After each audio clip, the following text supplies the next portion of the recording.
পল্লী বিদ্যুৎ কর্মী সত্য কথা কইতে গিয়া অবশেষে তার চাকরিটারই হারাইলো। হ্যাঁ, আপনি সত্যই শুনতেছেন, এটা শুধু আমাদের বাংলাদেশেই সম্ভব।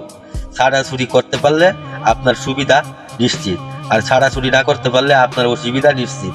এটাই আমাদের বাংলাদেশ, আগামী দিনের ভবিষ্যৎ। যে লোডশেডিং হচ্ছে, বাচ্চা একবারে খাই দিয়ে দিব দাদার বাচ্চা। হ্যাঁ, গ্রাহকদেরকে এই সমস্ত কথা কয়, অফিসের কথা বাহিরে হইলে প্রকাশ করে। কি কইছি তোমার একটু আগে আমি? হ্যাঁ, তোর চারশো সালে ডিউটি নাই দাদার বাচ্চা। অফিসের গোপন কথা মানুষের কাছে প্রকাশ করে দে।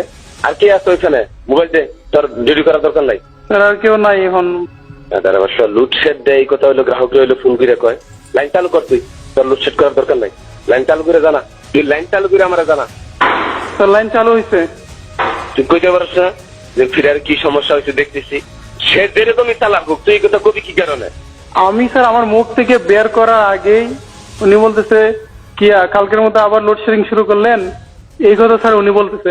তুই তখন বলবি যে না লোডশেড করি নাই, ফিরার কি সমস্যা হয়েছে দেখতেছি। কেন শুধু ইয়ামার ভাই কল দিচ্ছিলেন স্যার। হ্যাঁ, তো স্যার উনি তো বললেন যে, আমি বললাম যে লোডশেডিং হচ্ছে। বাচ্চা একবারে খাই দিয়ে দিব দাদার বাচ্চা। হ্যাঁ, গ্রাহকদেরকে এই সমস্ত কথা কয়, অফিসের কথা বাহিরে হইলে প্রকাশ করে। কি কইছি তোমার একটু আগে আমি? হ্যাঁ, তোর চারশো সালে ডিউটি করার দরকার নাই দাদার বাচ্চা। অফিসের গোপন কথা মানুষের কাছে প্রকাশ করে দে।